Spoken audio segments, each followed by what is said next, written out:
ونستغفره نشهد أن لا إله إلا الله نشهد أن محمدا عبده ورسوله اللهم صل على هذا النبي الكريم وعلى آله وصحبه أجمعين رب اشرح لي صدري ويسر لي أمري واحلل عقدة من لساني يفقه قولي قال تعالى في كتابه الكريم أعوذ بالله من الشيطان الرجيم بسم الله الرحمن الرحيم لقد كان لكم في رسول الله أسوة حسنة liman kana yarjullaha wal yaumal akhir wa dzakarallaha katsira.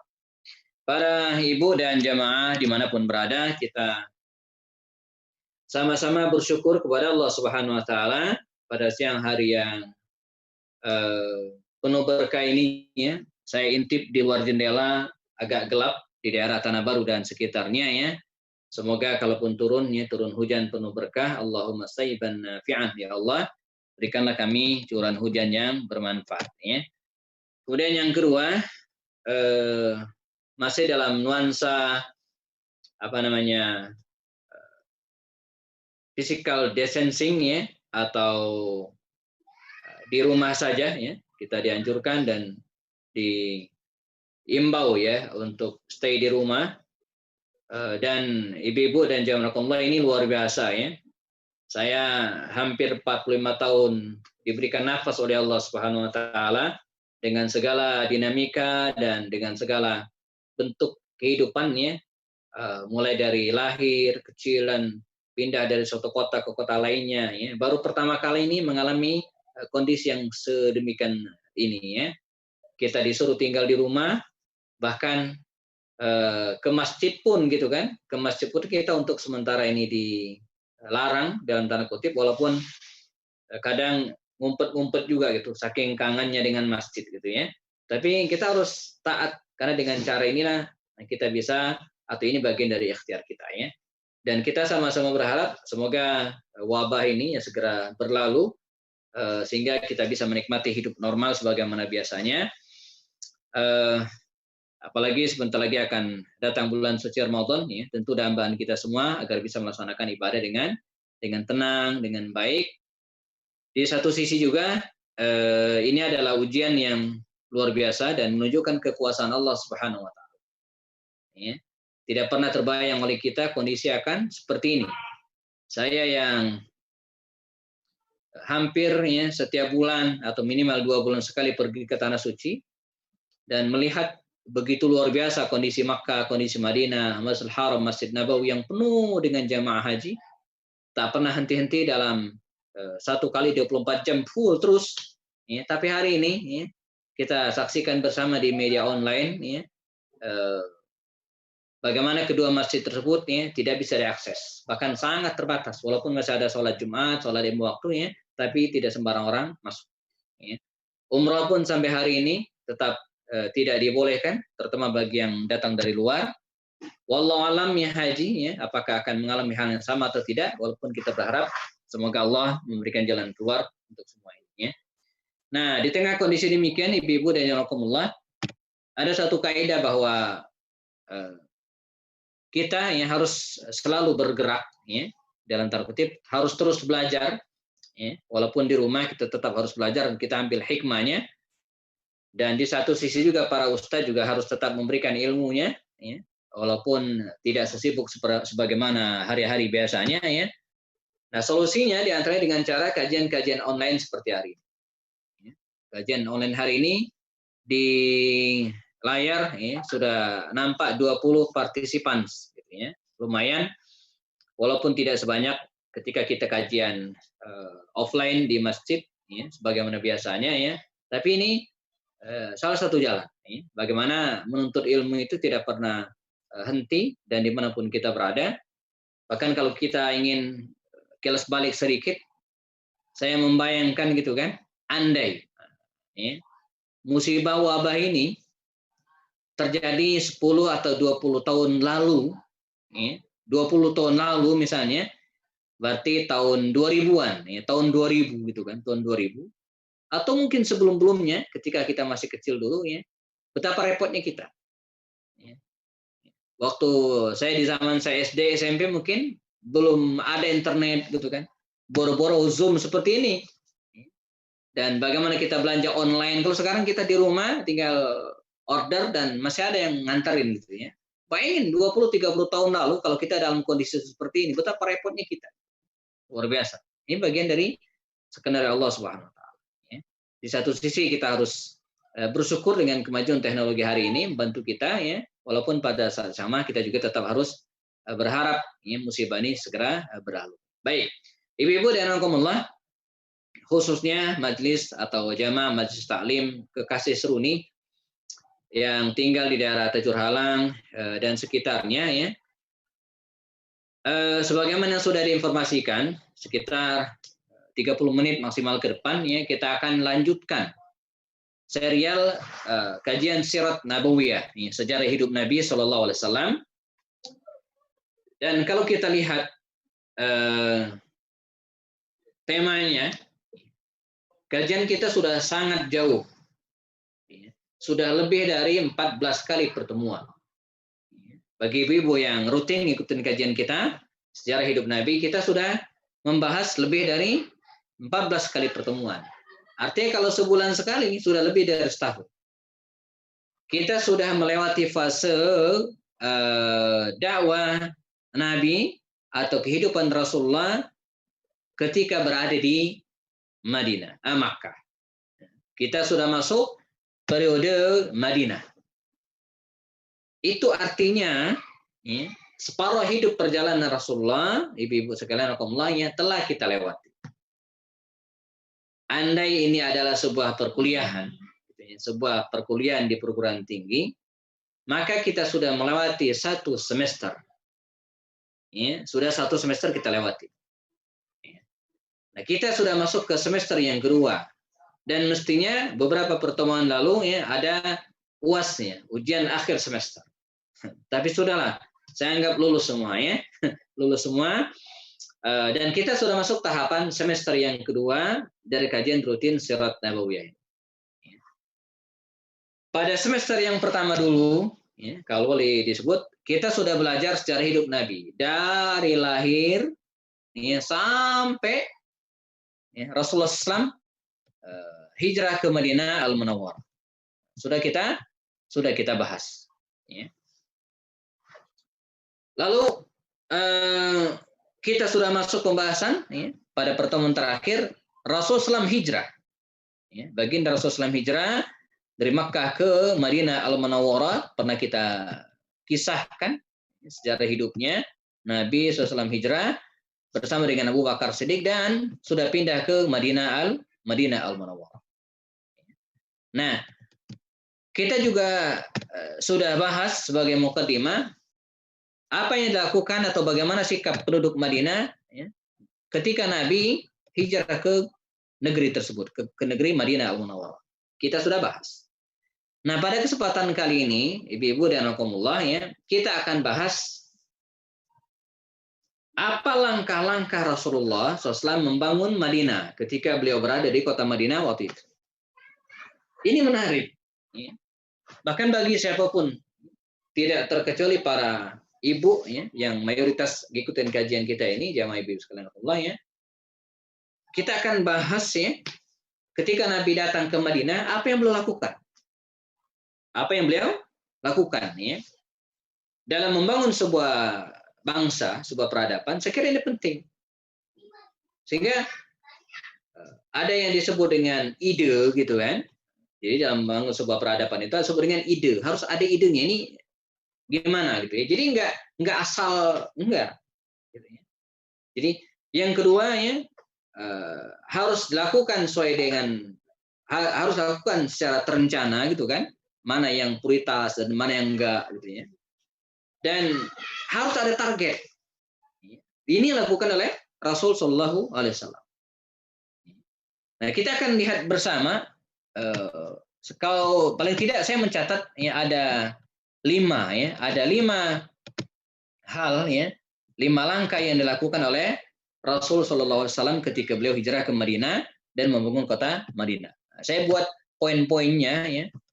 Semoga Pak Atet bisa menayangkan slide-nya pelan-pelan saja ya, supaya yang lain juga bisa menikmati. Ada 5 langkah Rasulullah SAW ketika membangun kota Madinah. Semoga bisa kita contek.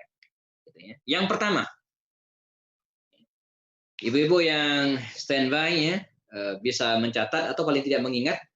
Yang pertama yang dilakukan oleh Rasulullah SAW ketika hijrah ke Madinah, pertama kali adalah membangun masjid. Dalam kajian-kajian sebelumnya sempat saya singgung, dan hari ini kita akan perdalam gitu kan langkah-langkah tersebut. Nabi membangun masjid, belum yang lain. Ya. Misalnya, atau bukan misalnya, ketika Nabi datang ke Kuba, ya, ketika hari pertama datang ke Kuba, ya, beliau membangun masjid yang kita kenal hari ini dengan Masjid Kuba. Bagi yang pernah umroh atau haji, mesti pernah datang ke masjid ini. Namanya Masjid Kuba. Inilah masjid pertama yang dibangun oleh Rasul. Nabi belum bangun rumah. Ya. Bahkan untuk rumah keluarga dan istrinya belum dibangun. Pertama kali bangun masjid. Jadi saya suka singgung dan dalam rapat-rapat kepengurusan ya, masjid terutama, karena saya ada di beberapa sebagai penasihat masjid, kemudian kita juga punya mushola. Malu kita ya kalau punya rumah mewah, rumah bagus ya, tapi masjidnya nggak selesai secara bangunan. Ya. Karena tugas seorang muslim itu pertama kali terhadap masjid, dia harus membangun nih. Bahkan Ali bin Abi Thalib itu punya kaidah, di kulli duarin, di setiap kompleks satu perumahan, ya, 40 kakaan gitu kan, itu harus ada masjid. Saya ingat kisah ketika Umar bin Khattab radhiyallahu anhu berhasil membebaskan kota Kufah ya, dan kota Basrah, terutama Basrah, Kufah dan Basrah. Basrah itu ketika berhasil dibebaskan oleh kaum muslimin dari kekuasaan Persia. Saya cerita sedikit. Kota Basrah yang dulunya dikuasai oleh orang-orang Persia, kerajaan Persia, begitu berhasil dikuasai oleh kaum muslimin, apa yang dilakukan oleh Umar? Beliau memerintahkan kepada prajuritnya untuk mencari titik tengah, gitu kan? Titik tengah dari kota Basrah itu, mana tengahnya? Nah, di tengah kota inilah dibangun masjid. Setelah itu Umar memerintahkan untuk melemparkan anak panah ke 4 penjuru mata angin, ke kiri, kemudian ke kanan, ke depan dan ke belakang. Ya. Nah, kan dilemparkan anak panah itu ke 4 penjuru angin. Inilah batasan kota Kufah, kota Basrah dengan satu masjid. Jadi ketika menaklukkan, bebaskan kota Basrah, yang dilakukan oleh Umar pertama kali adalah membangun masjid, Masjid Basrah. Kufah juga demikian. Ya. Ketika Muawiyah bin Abu Sufyan ketika berhasil membangun Damaskus atau pada era pemerintah sebelumnya, mereka bangun masjid yang kita kenal hari ini dengan Masjid Agung Damaskus. Masih ada sampai sekarang. Nah, ini langkah pertama Rasulullah. Teladannya bagi kita hari ini juga demikian ya, walaupun hari ini kita diuji oleh Allah SWT untuk tidak berjamaah di masjid, tapi harus menjadi semacam program kita, ya, memakmurkan masjid. Innama ya'muru masajidallahi man amana billahi wal yaumil akhir. Sungguhnya di antara ciri orang beriman itu kata Allah, innama ya'muru masajidallah, orang yang memakmurkan masjid adalah man amana billahi wal yaumil akhir. Jadi hanyalah orang yang beriman kepada Allah dan hari akhir. Nah, ini pertama yang harus kita lakukan, memakmurkan masjid. Nah, mungkin nanti akan ada pertanyaan bagaimana memakmurkan masjid dalam kondisi seperti hari ini. Nah, ini pengecualian, gitu ya. Dan begitulah fleksibelnya Islam, gitu ya. Jauh hari sebelum kita mengalami musibah seperti ini, ya, dalam banyak hadis sudah jelaskan bagaimana Nabi itu pernah memerintahkan para sahabatnya untuk mengumandangkan azan, dan bunyi azannya apa? As-salatu fi rihalikum atau as-salatu fi buyutikum. Salatlah kalian di rumah, ya, salatlah di tempat tinggal kalian. Artinya dalam walaupun durasi tidak sepanjang seperti kita hari ini, ya, di masa Nabi itu bahkan Anas bin Malik itu meriwayatkan, ya, Nabi itu pernah, ya, menjamak sholatnya gitu kan, min ghairi safar, tanpa safar, gitu kan. karena waktu itu hujan lebat dan nyaris banjir. Artinya dalam musibah kondisi tertentu kita boleh berada di rumah melaksanakan sholat-sholat di rumah ya dengan keluarga kita ya, karena kondisi tidak normal. Tapi kalau kondisi normal maka berlakulah perintah untuk memakmurkan masjid secara fisik tadi itu. Maka kita ingat kisah bagaimana seorang sahabat yang buta, Abdullah bin Umi Maktum. Abdullah bin Maktum ini rajulun a'ma, orang buta sekalipun, tetap diharuskan oleh Rasul berangkat ke masjid. Ya, ini yang pertama. Kemudian langkah kedua yang dilakukan oleh baginda Rasul dalam membangun kota Madinah pada waktu itu, dan ini harus kita teladani juga, adalah beliau membangun basis sosial. Ya, beliau membangun basis sosial. Ya. Apa maksud dengan membangun basis sosial? Yang dimaksud dengan membangun basis sosial adalah menyatukan gitu kan ya, masyarakat Madinah pada waktu itu, ya, menyatukan masyarakat Madinah waktu itu ya, dalam satu simpul ukhuwah Islam. Ya, dalam satu simpul ukhuwah Islamiyah. Jadi ketika baginda Rasulullah SAW datang ya, dari kota Makkah menuju kota Madinah pada saat itu ya, saya ingin gambarkan kota Madinah itu ya, dalam keadaan negeri yang terjajah. Negeri yang terjajah. Dia agak beda dengan Makkah. Kalau Makkah itu kan negeri yang bebas. Makkah itu negeri yang bebas gitu ya. Penguasanya itu orang-orang Quraisy. Mereka yang mengendalikan Ka'bah, mengendalikan air Zam-Zam dan Makkah secara umum. Ya. Walaupun Islam belum masuk ya, dan hidup dengan zaman jahiliyah, tapi Madinah itu enggak. Madinah itu yang awalnya dihuni oleh kabilah Qahtan yang terpencar dalam dua kabilah besar, ya, kabilah Aus dan Khazraj, ya. Mereka penghuni asli kota Madinah, tapi mereka dalam keadaan terjajah. Mengapa terjajah? Atau siapa yang menjajah? Yang menjajah mereka adalah orang-orang Yahudi. Yahudi itu pendatang. Ada 3 kabilah Yahudi datang ke Madinah pada waktu itu. Yahudi Bani Qainuqa, Yahudi Bani Quraiza, dan Yahudi Bani Nadir. Qainuqa, Bani Nadir, dan Bani Quraiza. Mereka datang ke kota tersebut ya, alasan ideologinya untuk menanti Nabi akhir zaman.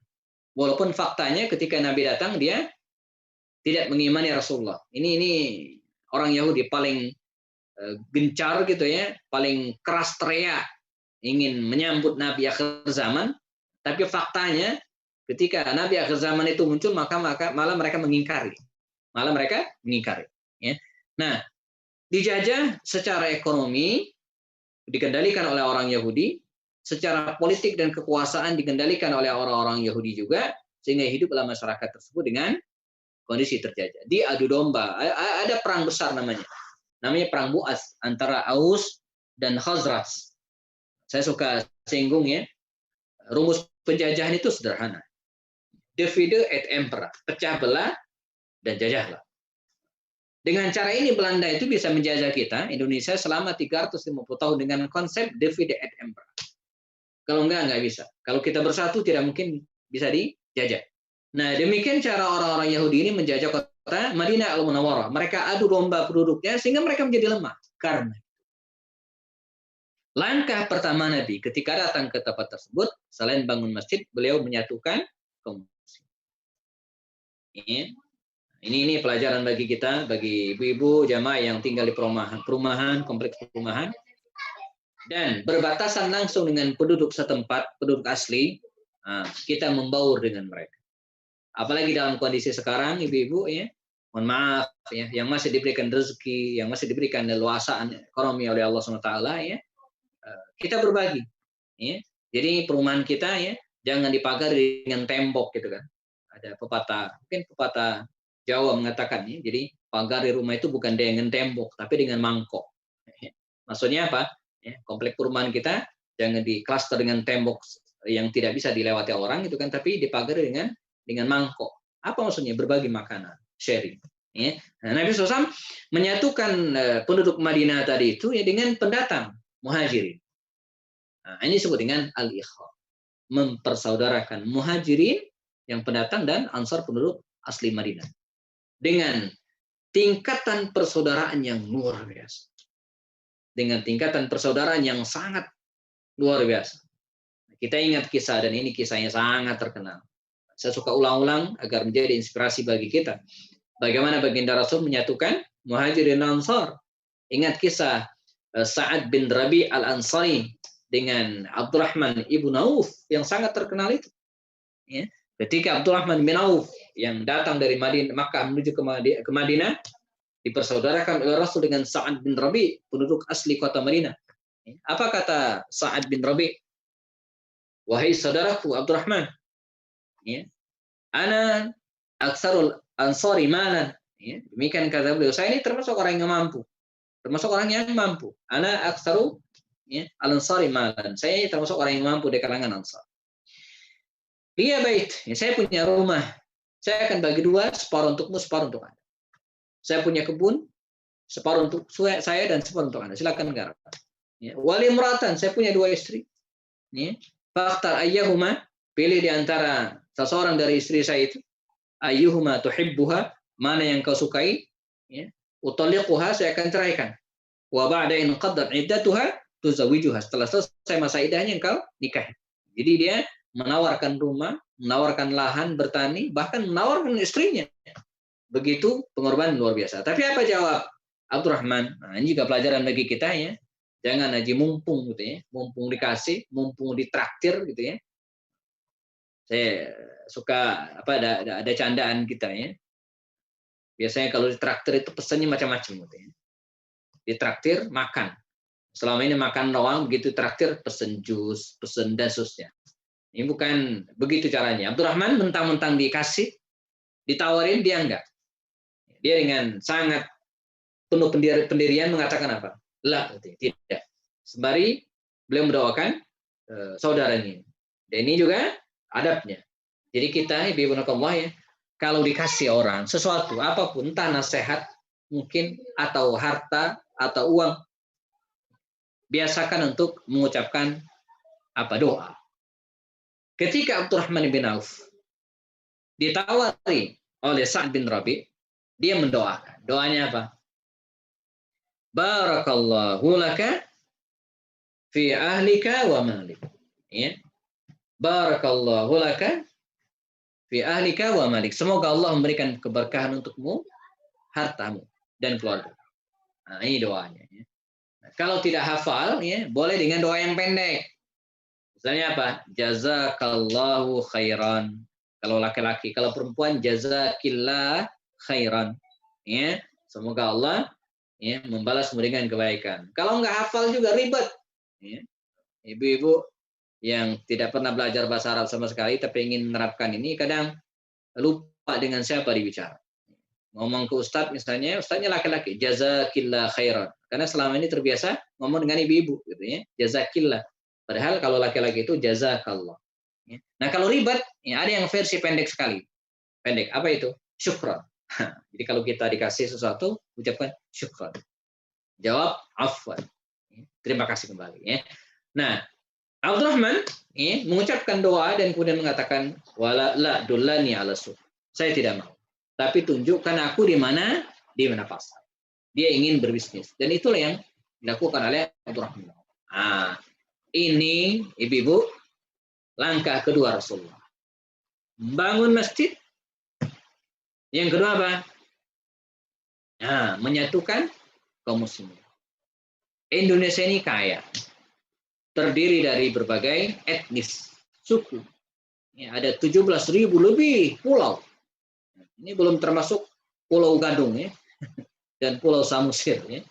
Kaya Indonesia dengan berbagai etnis.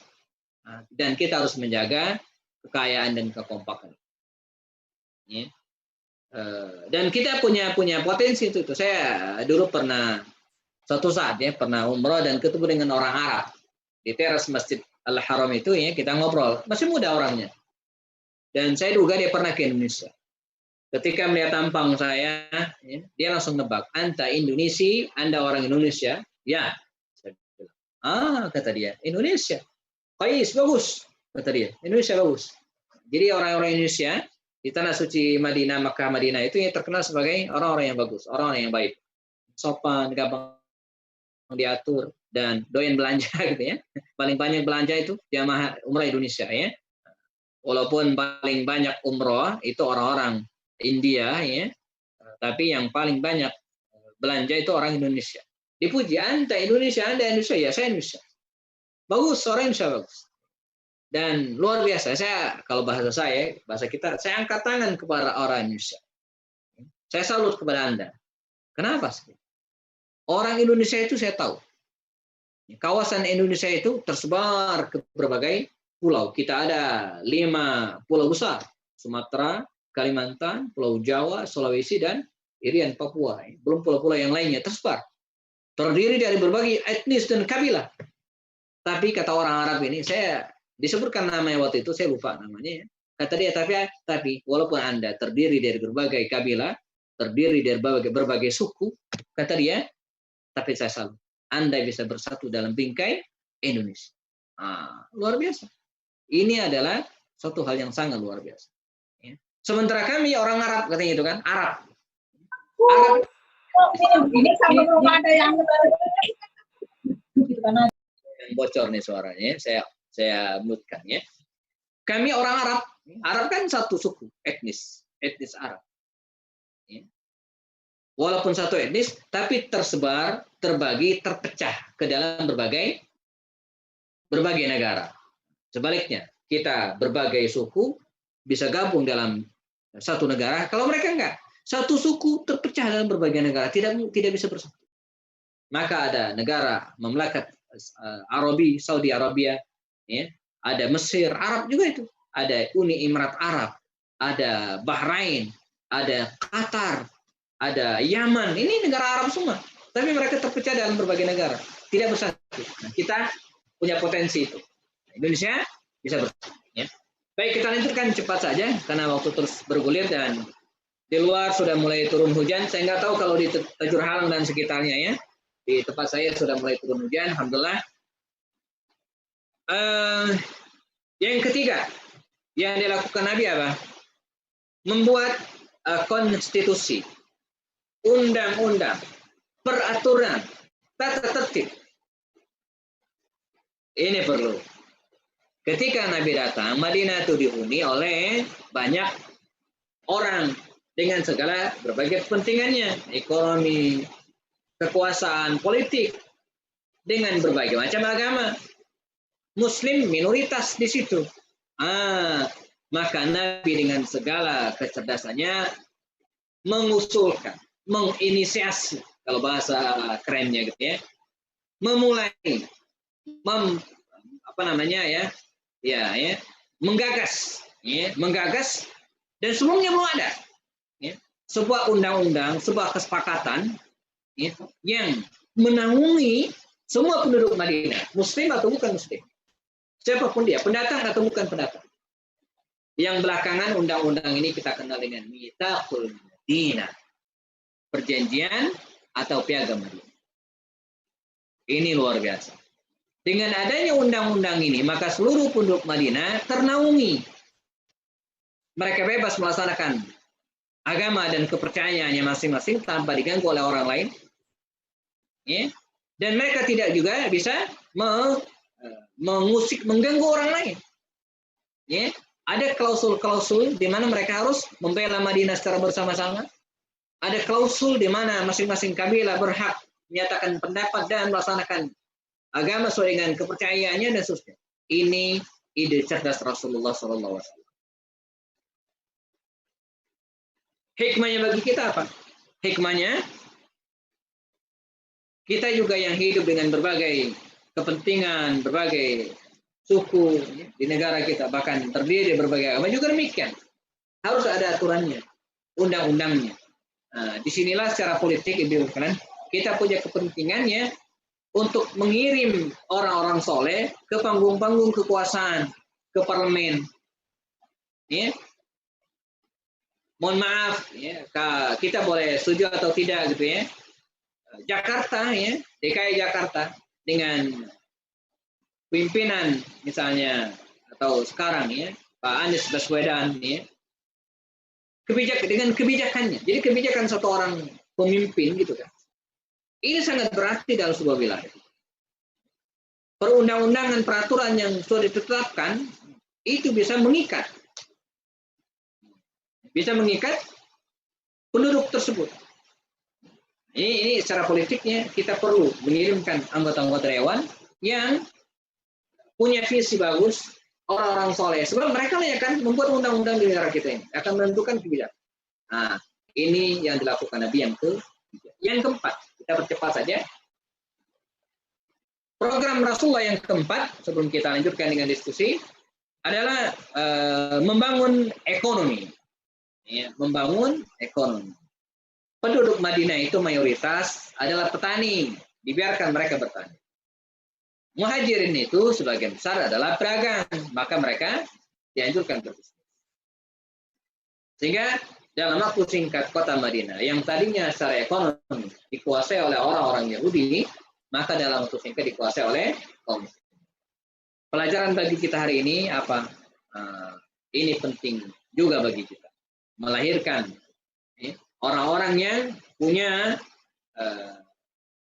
insting bisnis, punya jiwa entrepreneurship.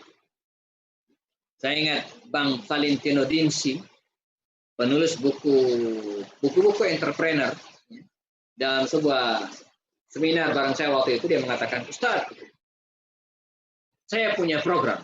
Apa itu Bang? Saya panggil Bang, orang Hawa, orang Padang. Saya punya program one family, satu rumah, satu keluarga, kata beliau, satu pengusaha. Oh. Jadi kalau saya misalnya punya anak 5, maka salah seorang di antara mereka itu harus jadi pengusaha.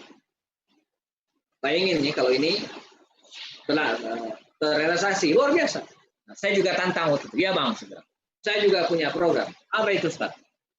Satu rumah, satu Ustaz. Satu rumah, satu Ustaz.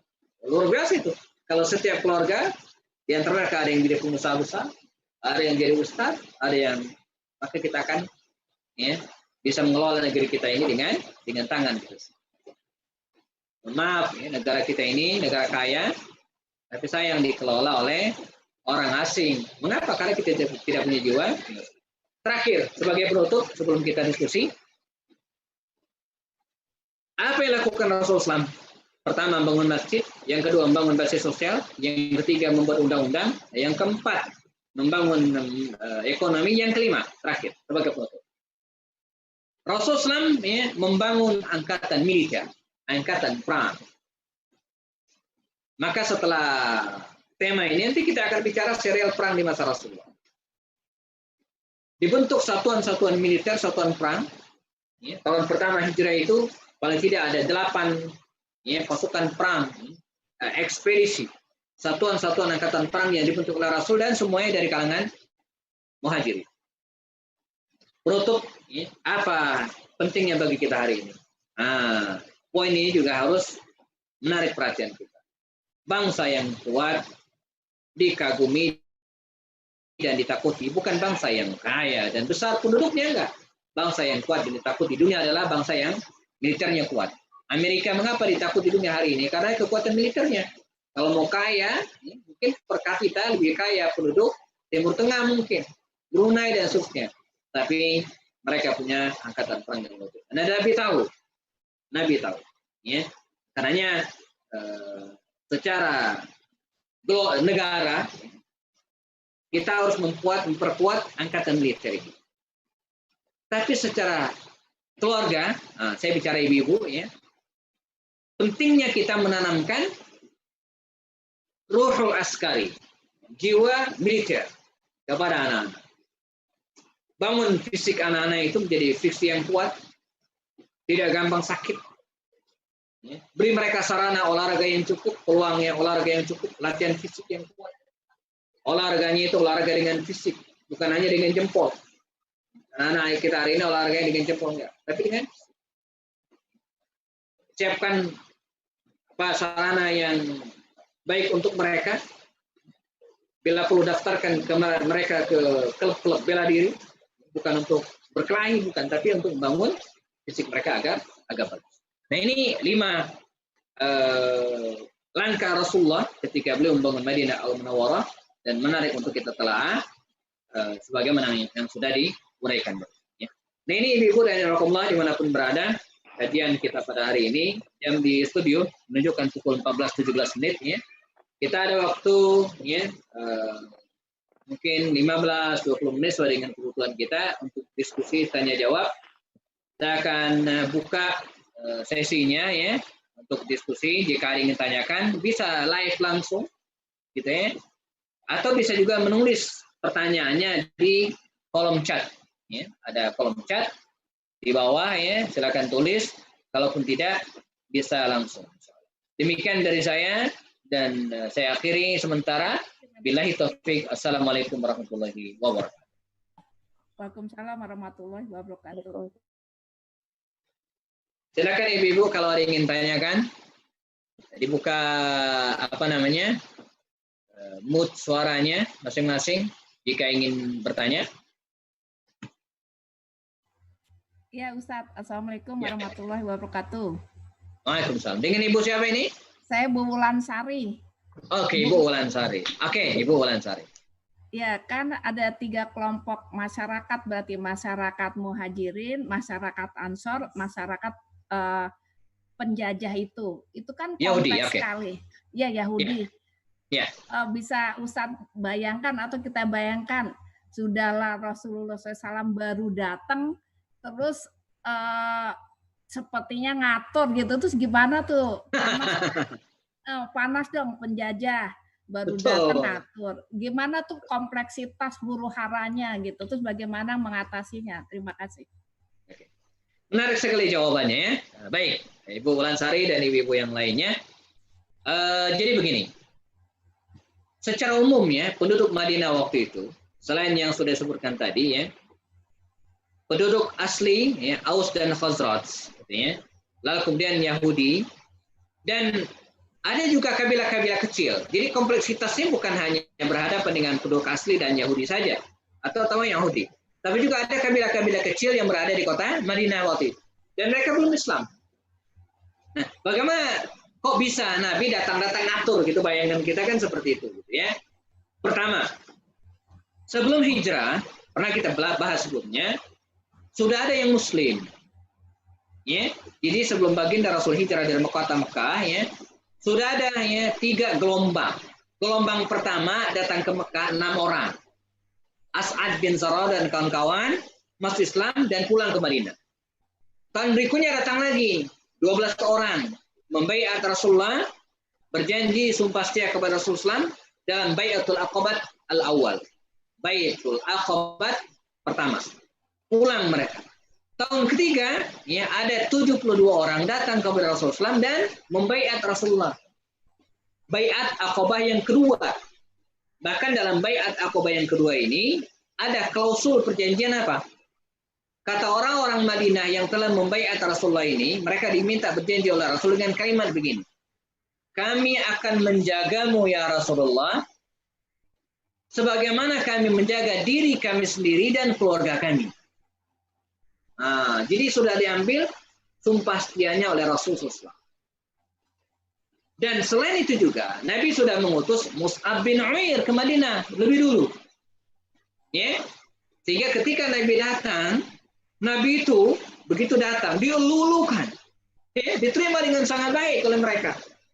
Baik yang sudah masuk Islam, ataupun penduduk Madinah asli yang belum. Sampai ada cerita kan, kita ingat cerita begitu Nabi datang, di antara mereka itu ada yang naik ke atap rumahnya, ada yang ke atas pohon, ingin melihat Rasulullah.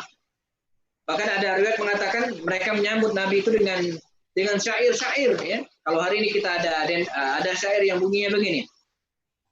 Tala'al badru 'alaina min thaniyatil wada' dan seterusnya. Ini adalah syair yang menurut salah satu riwayat atau ada yang mengatakan ini adalah nasyid yang diserukan oleh penduduk Madinah ketika menyambut Rasul. Sehingga ketika Nabi datang, dia sudah diterima oleh penduduk Madinah ya, pada waktu itu. Dengan kecerdasannya, ya, maka Nabi mulai merapikan Madinah. Makanya dalam merapikan Madinah itu, ya, Nabi punya skala prioritas. Misalnya, ya, yang diserang secara frontal, fisik, perang, itu orang-orang kafir Quraisy Mekah. Dengan Yahudi enggak, belum. Jadi Yahudi itu belum diserang oleh Nabi, enggak diserang, enggak diusir, enggak. Ya enggak, ya. Selagi mereka taat pada aturan, dan aturan itu mereka sendiri yang sepakati. Ini kita belajar politik Rasulullah gitu kan. Jadi Nabi bisa masuk gitu kan, tanpa apa ya istilahnya, ya tanpa penolakan yang berarti. Karena Nabi membawa kepentingan orang banyak. Nabi ingin mensejahterakan masyarakat, Nabi ingin bangun keamanan, Nabi ingin membangun masyarakat mandi dengan siapa yang nolak? Bahkan secara politik ada klausul misalnya begini, siapapun yang menyerang Madinah, maka seluruh penduduk Madinah harus membela kota ini. Siapa yang nggak setuju? Maka ketika Madinah belakangan diserang oleh orang-orang kafir Quraisy, maka penduduk Madinah itu terikat dengan janji ini dan harus membela Madinah walaupun bukan Muslim. Gitu ya. Ini ya, salah satu dari kecerdasan Rasulullah. Ya, bagus. Ya. Baik, ada lagi dari Ibu dari Nazifah Harsan. Ya. Ustaz, apa contoh kegiatan fisik yang diajarkan oleh Rasul mempersiapkan angkatan perang pada waktu itu? Nah, ya. Begini. Secara konkret yang dilakukan oleh Rasulullah SAW, antara lain, beliau membuat satuan-satuan angkatan perang. Ada yang isinya jumlah pesertanya ini 20, ya. Ada yang 60, ada yang 100, ada yang 200. Jadi setiap satuan-satuan perang ini ditunjuk seseorang di antara mereka sebagai panglima perangnya dan mereka latihan. Latihannya gimana? Dikirim oleh Rasul ke daerah ini. Grup ini dikirim ke sini. Grup ini dikasih. Grup ini misalnya diperintah terus, Anda sekian orang jumlahnya, silakan berangkat. Tugasnya apa? Menyusuri perjalanan dari kota Makkah menuju Madinah. Nah, pantau tuh jalan itu, pelajari. Nah, ini babnya disebut dengan Ma'rifatu al-Maidan. Ya, ada yang dipimpin oleh Hamzah, ada yang dipimpin oleh Abu Ubaidah, ada yang dipimpin oleh Sa'ad bin Abi Waqqas. Ada 8 pasukan perang ya, dibentuk oleh Rasul dengan berbagai jumlahnya, suruh keluar. Maka anak-anak kita hari ini mungkin begitu juga ya. Kalau memungkinkan ya, walaupun hari ini kita disuruh di rumah gitu kan, coba cari waktu tertentu ya, bawa mereka ke tempat-tempat di mana mereka bisa mengolah fisik. Itu kira-kira ya. Allah Allah. Baik, ada lagi silakan Ibu.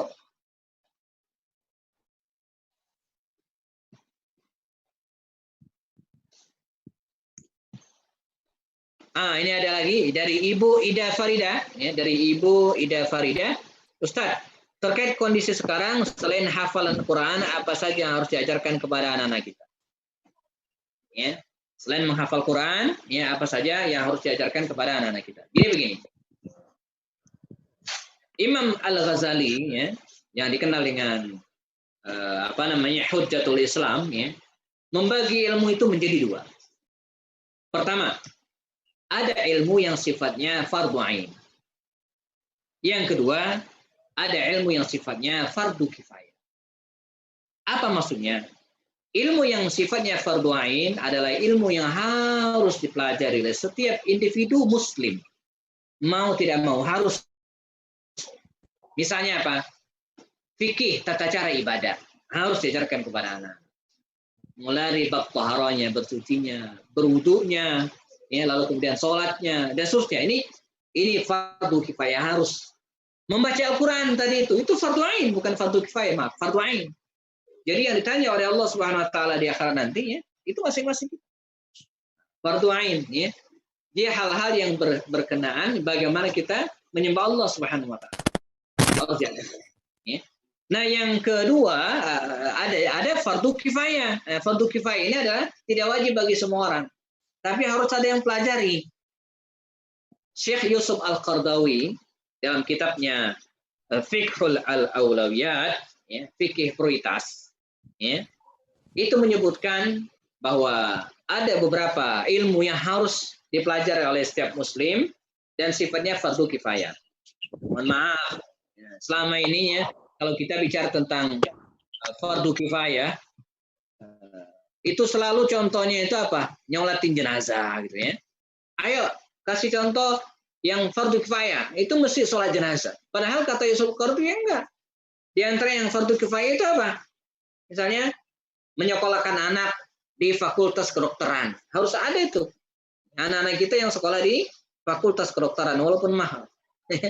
Yang misalnya sekolah di ekonomi misalnya, atau mungkin mempelajari hukum, ya, ini sifatnya fardu kifayah. Tidak semua orang harus jadi dokter, tidak semua harus jadi ahli kimia, tidak semua orang harus jadi psikolog gitu kan, tapi harus ada. Nah, kembali ke pertanyaan, secara basic itu tadi ya. Nah, tapi secara teknis, ibu-ibu nakumullah, selain Al-Quran, juga apa? Kemampuan standar. Jadi anak-anak itu harus diberikan, diajarkan sejak dini ya, kemampuan standar. Misalnya apa? Kalau kita belajar sebelumnya ya, di masa Rasulullah SAW ya, ada 4 skill yang harus diajarkan kepada anak. Pertama, skill kepemimpinan. Anak-anak dia harus diajarkan menjadi orang yang mandiri sejak kecil. Nah, Rasulullah contohnya. Yang kedua ya, anak-anak harus latih punya sifat apa? Punya karakter dan spirit entrepreneurship, punya jiwa bisnis. Ya. Yang ketiga, punya kemampuan bicara, diplomasi, komunikasi. Dan yang berikutnya, punya fisik yang kuat. Jadi selain Al-Quran, ya, ada pelajaran-pelajaran lain, ya, seperti fikih tadi itu. Ya, mungkin hadis, sirah nabawiyah. Ini pelajaran-pelajaran yang bisa kita ajarkan kepada anak-anak kita. Pertanyaan berikutnya, Ustadz, poin yang keempat, Rasul membangun ekonomi. Apakah mayoritas profesi penduduk asli Madinah? Apakah berdagang atau bertani? Ya, tadi sudah dijelaskan, penduduk Madinah itu aslinya sebagian besar adalah para petani. Walaupun banyak juga pedagang, tapi sebagian besar adalah para petani. Dan sebaliknya, muhajirin yang datang dari Mekah itu mayoritas adalah pedagang. Seperti Abdurrahman bin Auf, Abu Bakar As-Siddiq, Utsman bin Affan, Sa'ad bin Abi Waqqas. Ini adalah orang-orang yang para pedagang. Dari berikutnya, Afan Ustaz, di masyarakat ada yang melaksanakan rawiyan. Dan ada yang bilang Rasulullah SAW hadir pas kita baca salawat tola'al badru. Betulkah? Rawiyan itu aslinya itu adalah sejarah hidup, syair-syair tentang sejarah hidup Nabi. Bagus untuk dibaca. Tapi masalahnya kadang kita bacanya nggak ngerti. Baca doang, tapi nggak paham. Nah, lebih bagus lagi dibaca, kemudian difahami. Ya. Itu kan syair-syair. Ada yang namanya Al-Barzanji, itu adalah biografi Rasulullah. Cerita tentang kehidupan Rasulullah, walaupun isinya kadang ada yang memang agak lebay, gitu, berlebihan. Namanya juga syair. Ya. Kemarin ada yang mengkritik lagu Aisyah itu ya, agak lebay gitu ya. Dia mencubit, Nabi pun mencubit hidungnya gitu kan. Itu kan bahasa seni, bahasa syair. Kadang memang lebih. Para penyair itu memang kalau bikin karya ya lebay gitu ya. Kalau enggak kan enggak menarik gitu ya. Nah, termasuk kitab-kitab Al-Barzanji dan sejenisnya. Jadi bagus kalau dibaca dan direnungi maknanya. Jadi jangan hanya sekedar formalitas doang gitu ya. Kemudian apakah Rasul hadir? Ya enggak. Nabi enggak, tapi kita dianjurkan untuk baca salawat. Yang tadi itu bukan salawat, itu syair. Ya, salawat itu adalah Allahumma salli ala Muhammad wa ala ali Muhammad. Ya. Atau dengan ragam salawat yang lain. Tapi yang tadi itu bukan salawat. Jadi bukan salawat Tola al-Badru, tapi itu syair. Syair ketika penduduk Madinah menyambut kehadiran Rasul. Tola al-Badru alaina. Telah muncul Badru, purnama. Nabi itu diibaratkan sebagai purnama. Alaina. Tala'al badru alaina min saniyatil wada. Dari lembah Saniyatul Wada. Nanti ulama beda pendapat. Saniyatul Wada itu bagian utara Madinah. Padahal mestinya Nabi datang dari arah selatan. Karena itu sebagian yang mengatakan syair Tala'al badru alaina itu yang dibaca bukan menyambut Rasulullah ketika tiba dari Mekah, tapi menyambut Rasulullah ketika tiba dari Tabuk. Wallahu a'lam. Ada lagi silakan? Sebelum kita selesaikan.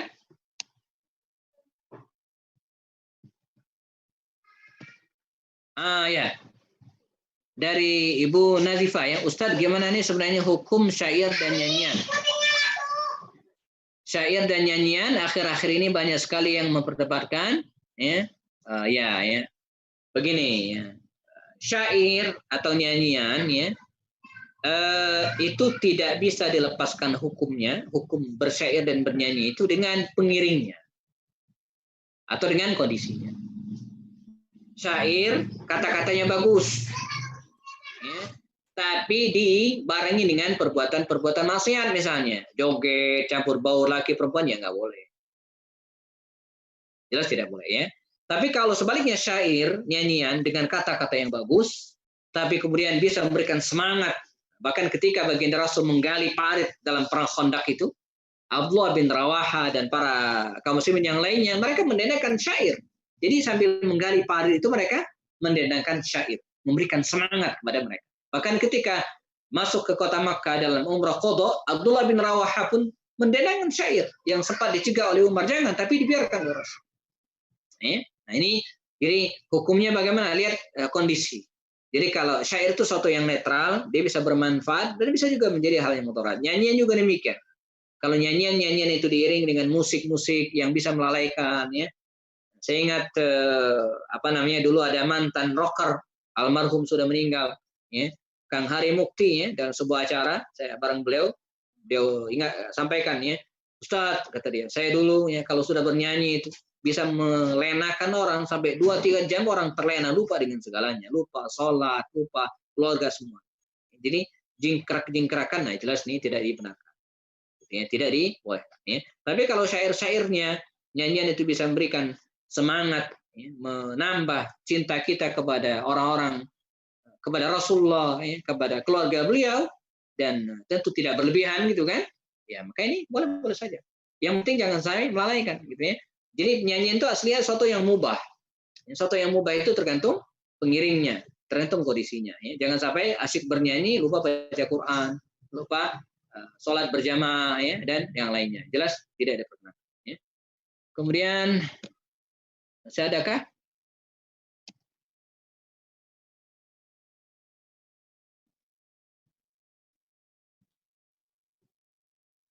Cukup mungkin? Nah, tidak ada lagi ya?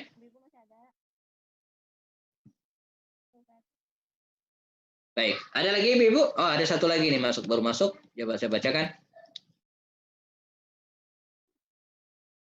Untuk langkah poin kelima Rasulullah yang di Madinah. Tadi sudah saya sampaikan ya. Untuk langkah yang kelima Rasulullah yang berada di Madinah membangun militer ya dengan cara apa? Dengan bentuk pasukan, satuan-satuan pasukan.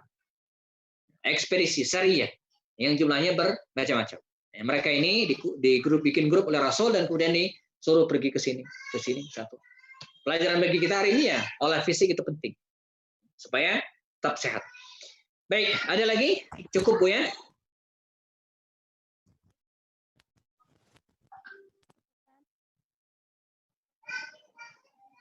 Ibu-ibu dan jazakumullah ya. Kalau tidak ada lagi pertanyaan, kita cukupkan kajian sirah online pada kesempatan kali ini ya. Semoga Allah SWT yang memberikan keberkahan kepada kita bersama.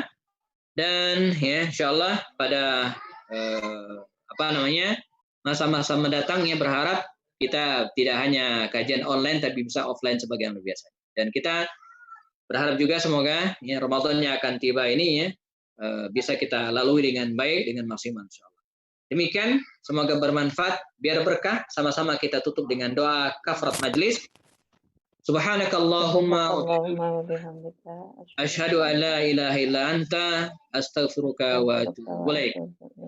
Demikian, jazakumullah khair jaza. Billahi taufiq wal hidayah. Assalamualaikum warahmatullahi wabarakatuh. Waalaikumsalam warahmatullahi wabarakatuh.